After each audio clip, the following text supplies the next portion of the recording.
জিআইতে আপনাদের সকলকে স্বাগত জানাচ্ছি। রয়েছি আমি শাকিরুল ইসলাম। আপনারা জানেন আজকে মহারাষ্ট্র এবং ঝাড়খণ্ডের যে বিধানসভা নির্বাচনের ফলাফল আজকে তা প্রকাশ করা হচ্ছে। পাশাপাশি আমাদের পশ্চিমবঙ্গের 6টি বিধানসভার ও আজকে ফলাফল প্রকাশিত হয়েছে।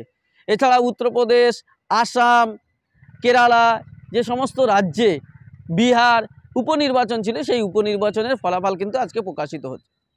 আমি মূলত আজকের এই পর্বে আমাদের পশ্চিমবঙ্গে যে 6টি বিধানসভা উপনির্বাচন হয়েছে সেই 6টি বিধানসভা উপনির্বাচনের ফলাফল নিয়ে আলোচনা করব।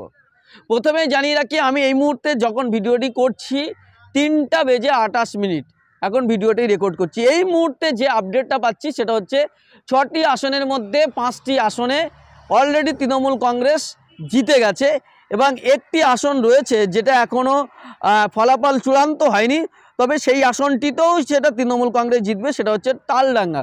সেই তালডাঙ্গা বিধানসভার যে উপনির্বাচনের ফলাফল সেখানে এই মুহূর্তে যে ছবি আমরা দেখতে পাচ্ছি যে 12 রাউন্ড অর্থাৎ শেষ রাউন্ডের গণনা চলছে এবং শেষ রাউন্ডের গণনা শেষ হওয়ার আগেই আমি ভিডিওটা করছি। এই মুহূর্তে যে ছবি যে শেষ রাউন্ডের গণনা অনুযায়ী 34,082টেই ভোটে তৃণমূল কংগ্রেসের প্রার্থী তিনি এগিয়ে রয়েছেন। অর্থাৎ শেষ রাউন্ডে গণনা শেষ হতেই তৃণমূল কংগ্রেস যে জিতবে এটা নিঃসন্দেহ বলা যেতে পারে।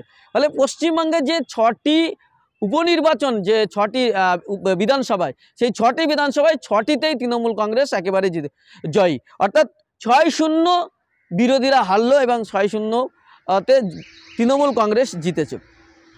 আমরা দেখেছিলাম যে এই নির্বাচনকে কেন্দ্র করে বিরোধীরা বারবার বলেছিল যে আরজি করের ঘটনার প্রভাব এই ভোটে পড়বে এবং বিজেপি বিশেষ করে শুভেন্দু অধিকারী হিন্দুত্ববাদীর জিগির তুলেছিল।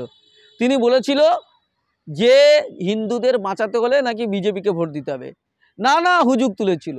তারপরেও কিন্তু তারা জিততে পারেনি। 6টাতেই হারলো বিজেপি। না সিপিএম জিততে পারলো, না বামের কোনো জোট, না আইএসএফ, কেউ জিততে পারলো না, না কংগ্রেস।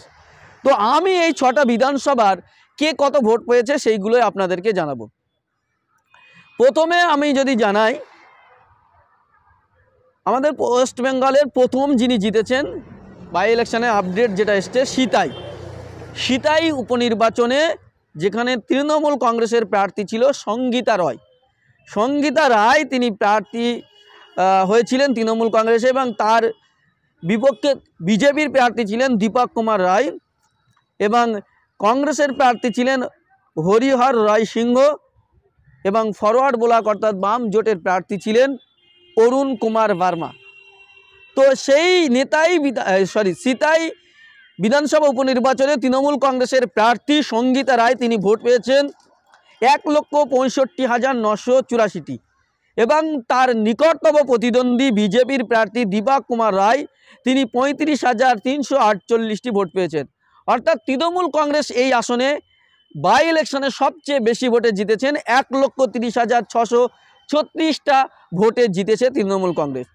সেখানে কংগ্রেসের প্রার্থী হরিহর রায় সিংহ মাত্র ভোট পেয়েছেন 9,177 এবং বাম জোটের ফরওয়ার্ড ব্লকের প্রার্থী অরুণ কুমার বর্মা তিনি ভোট পেয়েছেন 3,319টি। অর্থাৎ এখানে কিন্তু এই যে অবস্থা, সেখানে তৃণমূল কংগ্রেস সবচেয়ে বেশি ভোটে জিতেছে। সিতায়ে 1,30,000-এর বেশি ভোটে কিন্তু তৃণমূল কংগ্রেসের প্রার্থী সেখানে জিতেছে। দ্বিতীয় হচ্ছে মাদারিহাট। এই মাদারিহাট কেন্দ্রে আমরা জানি যে 2021 বিধানসভা নির্বাচনে তৃণমূল কংগ্রেসকে হারিয়ে বিজেপি সেখানে জিতেছিল, কিন্তু উপনির্বাচনে যে ছবি আমরা দেখতে পাচ্ছি সেখানে উপনির্বাচনে তৃণমূল কংগ্রেস প্রার্থী এখানে জয়ী হয়েছেন। তৃণমূল কংগ্রেসের প্রার্থী ছিলেন জয়প্রকাশ টোপ্পো। সেই জয়প্রকাশ টোপ্পো তিনি 79,186তে ভোট পেয়েছেন। তার নিকটতম প্রতিদ্বন্দ্বী রাহুল লাহোর ভারতীয় জনতা পার্টির প্রার্থী তিনি 51,018টি ভোট পেয়েছেন। অর্থাৎ 28,168 ভোটে এখানে তৃণমূল কংগ্রেস জয়লাভ করেছেন। এখানে আমরা যে ছবিটা দেখতে পাচ্ছি সেটা হচ্ছে বাম জোটের যিনি প্রার্থী ছিলেন আরএসপির প্রার্থী ছিলেন পদম ওরান, তিনি ভোট পেয়েছেন মাত্র 3,412টি এবং জাতীয় কংগ্রেসের যিনি প্রার্থী ছিলেন বিকাশ চম্প্রমারি তিনি ভোট পেয়েছেন মাত্র 3,023টি। অর্থাৎ এখানেও বিজেপি দ্বিতীয় স্থানে এবং তৃতীয় স্থানে বাম, চতুর্থ স্থানে এখানে আমরা কংগ্রেসকে দেখতে পাচ্ছি। অর্থাৎ এই যে ভোটের পরিস্থিতি, এখানেও কিন্তু ব্যাপকভাবে তৃণমূল কংগ্রেস জিতেছে, যেটা বিজেপির জেতা আসন ছিল। তৃতীয় যদি আমরা দেখি নৈহাটি, এই নৈহাটি তৃণমূল কংগ্রেসেই জিতেছিলেন 2021 বিধানসভা নির্বাচনে। পার্থ ভৌমিক তিনি সাংসদ হয়েছেন, তার জায়গায় সেখানে উপনির্বাচন হয়েছে। সেখানে তৃণমূল কংগ্রেসের প্রার্থী ছিলেন সনদ দে, তিনি ভোট পেয়েছেন 78,772টি এবং তার নিকটতম প্রতিদ্বন্দ্বী যিনি ছিলেন বিজেপির রূপক মিত্র, তিনি ভোট পেয়েছেন 29,495টি। অর্থাৎ এখানে তৃণমূল কংগ্রেসের প্রার্থী 49,277টি ভোটে জয়লাভ করেছেন। সেখানে CPI-ML এর প্রার্থী যিনি ছিলেন দেবজ্যোতি মজুমদার, তিনি মাত্র ভোট পেয়েছেন 7,593টি এবং জাতীয় কংগ্রেসের যিনি এখানকার প্রার্থী ছিলেন তিনি ভোট পেয়েছেন মাত্র 3,883টি। জাতীয় কংগ্রেসের প্রার্থী পরেশনাথ সরকার, তিনি 3,883টা ভোট পেয়েছেন। অর্থাৎ এই কেন্দ্রেও কিন্তু ব্যাপকভাবে জয়লাভ করেছে তৃণমূল কংগ্রেস। এবার আমরা যদি দেখি হাড়োয়া বিধানসভাটা একেবারে একটা গুরুত্বপূর্ণ বিধানসভা ছিল, কারণ এখানে সংখ্যালঘুদের ভোট হচ্ছে 82%। ফলে এই বিধানসভাটা আবার কি সাগরদিঘির মতো হবে? সাগরদিঘি আমরা দেখেছিলাম 2021 বিধানসভা নির্বাচনের পর যে বাই ইলেকশন হয়েছিল সাগরদিঘি, সেই সাগরদিঘিকে কিন্তু তৃণমূল কংগ্রেস হেরে গেছিল। সেখানে কংগ্রেস প্রার্থী বাইরন বিশ্বাস জিতেছিল, যদিও পরে বাইরন বিশ্বাস ভঙ্গ করে তৃণমূলে গেছিলেন, কিন্তু সেখানে বাই ইলেকশনে কিন্তু তৃণমূলকে হারিয়ে কংগ্রেস জয়লাভ করেছিল। ফলে এই হাড়োয়ার দিকে বিশেষ নজর ছিল, কারণ এখানে সংখ্যালঘু অধ্যুষিত এলাকায় সেখানে কি অবস্থান হয়।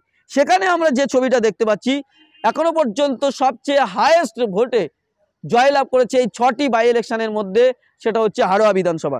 কারণ হাড়োয়া বিধানসভা তৃণমূল কংগ্রেসের প্রার্থী শেখ রবিউল ইসলাম, তিনি ভোট পেয়েছেন 1,57,072টি এবং তার নিকটতম প্রতিদ্বন্দ্বী ISF এর প্রার্থী যিনি ভোট পেয়েছেন 25,684টি। অর্থাৎ তিনি হেরেছেন 1,31,388টি ভোটে। অর্থাৎ এখানে তৃণমূল কংগ্রেস 1,31,388 ভোটে জয়লাভ করেছেন। সেখানে বিজেপির প্রার্থী বিমল দাস, তিনি ভোট পেয়েছেন মাত্র 13,570টি এবং সেখানে কংগ্রেসের প্রার্থী হাবিব রেজা চৌধুরী, তিনি ভোট পেয়েছেন মাত্র 3,765টি। এবার আমরা যদি দেখি মেদিনীপুর কেন্দ্র, সেই মেদিনীপুরে তৃণমূল কংগ্রেস জয়লাভ করেছিল। এবার সেখানকার বিধায়ক জুন মালিয়া, তিনি সাংসদ হয়েছেন, ফলে তার জায়গায় নির্বাচন হয়েছে। সেখানে তৃণমূল কংগ্রেসের প্রার্থী ছিলেন সুজয় হাজরা। সুজয় হাজরা ভোট পেয়েছেন 1,15,104টি। তার নিকটতম প্রতিদ্বন্দ্বী বিজেপি প্রার্থী শুভজিৎ রয়, তিনি ভোট পেয়েছেন 81,108টি। অর্থাৎ তিনি 33,996 ভোটে হেরেছেন। অর্থাৎ তৃণমূল কংগ্রেসের প্রার্থী সুজয় হাজরা 33,996 ভোটে এই মেদিনীপুর আসনটিতে জয়লাভ করেছেন। সেখানে CPI প্রার্থী, বাম সমর্থিত CPI প্রার্থী ভোট পেয়েছেন মণিকুন্তল খামরাই, তিনি ভোট পেয়েছেন 11,892টি এবং কংগ্রেসের প্রার্থী যিনি ছিলেন শ্যামল কুমার ঘোষ, তিনি ভোট পেয়েছেন 3,959টি। অর্থাৎ এখানেও কিন্তু ব্যাপকভাবে জয়লাভ করেছেন তৃণমূল কংগ্রেস। এবং শেষ যেটা জানাবো তালডাংরা বিধানসভা, সেই তালডাংরা বিধানসভা কেন্দ্রে লাস্ট রাউন্ড গণনা চলছে। লাস্ট রাউন্ড গণনার আগে পর্যন্ত যে আপডেট আমরা পেয়েছি, সেখানে তৃণমূল কংগ্রেস প্রার্থী 98,926টি ভোট পেয়েছে। অর্থাৎ তিনি তার নিকটতম প্রতিদ্বন্দ্বী বিজেপির প্রার্থী অনন্য রায় চক্রবর্তীর থেকে 34,082টি ভোট পেয়ে এগিয়ে রয়েছেন। লাস্ট রাউন্ড গণনা চলছে, একেবারে বলা যেতে পারে লাস্ট রাউন্ড গণনায় আগে তিনি যেহেতু 34,000 ভোটে তিনি এগিয়ে রয়েছেন, ফলে তার জয়টি নিশ্চিত। অর্থাৎ এই কেন্দ্রেও তালডাংরা বিধানসভা কেন্দ্রেও কিন্তু তৃণমূল কংগ্রেসের প্রার্থী জিততে চলেছেন।